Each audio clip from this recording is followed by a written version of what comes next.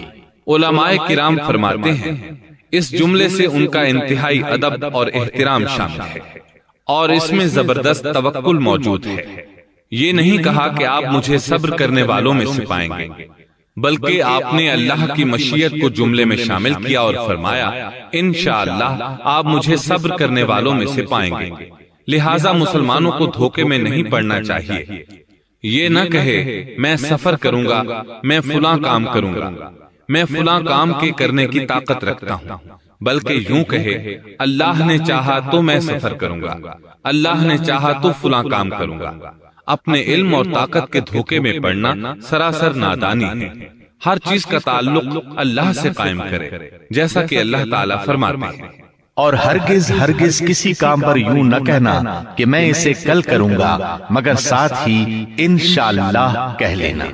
اپنی زبان کو اللہ کے ذکر سے سجا کر رکھو اور ہمیشہ اپنے معاملات کو اللہ کی طرف لوٹاؤ۔ بہرحال باپ بیٹا دونوں ہی مصمم ارادے کے ساتھ اللہ کا حکم پورا کرنے کے لیے پیش ہو گئے۔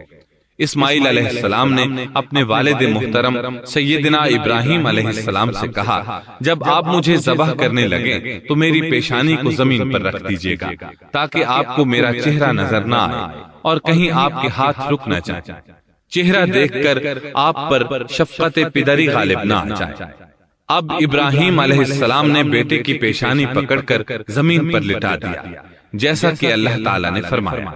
جب دونوں مطیع ہو گئے اور ابراہیم نے اسے پیشانی کے بل لٹا دیا، اب انہوں نے چھری پکڑی اور گردن پر چلا دی، لیکن چھری نے گردن نہ کاٹی، بالکل اسی طرح جیسے آگ نے ابراہیم کو نہیں جلایا تھا، اس لیے کہ چھری میں کاٹنے کی طاقت اور آگ میں جلانے کی صلاحیت اللہ کے حکم کے بغیر نہیں آ سکتی۔ اللہ نے دونوں سے یہ طاقتیں سلب کر لی۔ اب ابراہیم زور لگا رہے ہیں، ادھر اسماعیل علیہ السلام کہہ رہے ہیں ابا جان جلدی کیجیے، چھری چلائیے۔ اللہ تعالیٰ نے اس واقعے کا ذکر یوں فرمایا ہے، جب وہ دونوں مطیع ہو گئے اور ابراہیم نے اسے پیشانی کے بل لٹا دیا۔ اس مطیع ہونے سے مراد اللہ کے حکم کو نافذ کرنا ہے۔ اب ظاہر ہے مطیع تو وہ پہلے بھی تھے، لیکن یہاں اسلما یعنی مطیع ہونے سے مراد کامل اسلام ہے۔ نہایت واضح اور حقیقی اسلام مراد ہے، اس لیے کہ کامل اسلام وہی ہوتا ہے جس میں بغیر کسی تردد اور توقف کے اللہ کے امر اور نہی کی تصدیق کی جائے۔ یہ تھا حقیقی اسلام۔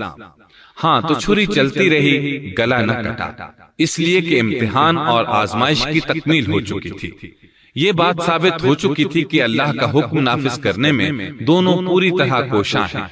اللہ تعالیٰ بھی فرما برداری ہی کا صلہ عطا فرماتے ہیں۔ چنانچہ آواز آئی، ہم نے اسے پکارا، اے ابراہیم تو نے خواب کو سچ کر دکھایا، یقیناً ہم اسی طرح نیکوکاروں کو جزا دیا کرتے ہیں، یقیناً یہ ایک کھلی آزمائش تھی۔ تاریخ کا ایک عظیم ترین امتحان اور کڑی آزمائش دنیا کو آج بھی حیرت میں ڈال دیتی ہے۔ کون ہے جو بیٹے کو ذبح کرنے پر تیار ہو جائے، خاص طور پر اس صورت میں جب اولاد بھی اکلوتی ہو، جس کی وجہ سے 86 سال کے بعد آنگن میں بہار آئی ہو۔ پھر اس کی قربانی کا بھی واضح حکم نہیں دیا گیا تھا، اشارتاً خواب میں رہنمائی کی گئی تھی۔ آپ کہہ سکتے تھے یہ قتل اور سنگین جرم ہے، کہہ سکتے تھے اپنے بیٹے کو کس جرم میں قتل کرو، لیکن آپ نے بغیر کسی تعامل کے سر تسلیم خم کر دیا اور اس عظیم امتحان میں کامیاب ہوئے۔ اللہ فرماتے ہیں، اور ابراہیم وہ ہیں جنہوں نے وفاداری کی۔ اس آیت میں یہ نہیں بتایا گیا کہ کس چیز میں وفاداری کی، اس لیے کہ وہ تو ہر معاملے میں مکمل طور پر وفاداری کا مظاہرہ کر چکے تھے۔ آگ میں ڈالے جانے والا معاملہ، بیوی اور بچے کو لق و دق میدان میں چھوڑ آنے کا معاملہ، پھر ذبح کا امتحان، تعمیر بیت اللہ کی مشقت، غرض ہر معاملے میں وفادار تھے، حتیٰ کہ اپنا مال اللہ کے راستے میں خرچ کرنے میں اس قدر وفادار کہ ابو زیفان کے لقب سے مشہور ہو گئے۔ اس کا معنی ہے مہمان نواز۔ کسی مہمان کو دسترخوان پر اپنے ساتھ بٹھائے بغیر ایک لقمہ نہیں کھاتے تھے، باہر نکلتے مہمان تلاش کرتے، پھر اس کے ساتھ مل کر کھانا کھاتے۔ مہمان نہ ملتا تو سخت غمگین ہو جاتے۔ اس طرح انہوں نے اللہ کے ہر حکم کی پاسداری کی۔ ذبح والے اس امتحان کا اللہ نے انہیں کیا صلہ دیا؟ اللہ فرماتے ہیں، ہم نے اسے عظیم ذبیحے کا بدلہ عطا کیا۔ ہاں تو ہم بتا رہے تھے، چھری نے گلا نہ کاٹا۔ ایسے میں ابراہیم علیہ السلام نے ایک آواز سنی۔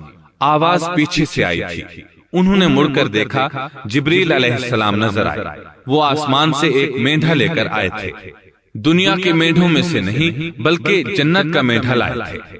سیدنا عبداللہ بن عباس رضی اللہ عنہما سے روایت ہے کہ وہ مینڈھا جنت میں 40 سال تک چرتا رہا۔ سفید رنگ، کشادہ آنکھوں، خوبصورت سینگوں والا حسین و جمیل مینڈھا تھا۔ بہرحال یہ ابراہیم علیہ السلام کی وفاداری کا بدلہ تھا جو اسماعیل علیہ السلام کے فدیے میں دیا گیا، اور پوری امت مسلمہ کے لیے حکم ہو گیا کہ اللہ کی رضا کے لیے قربانی اور ہدی پیش کرتے رہیں۔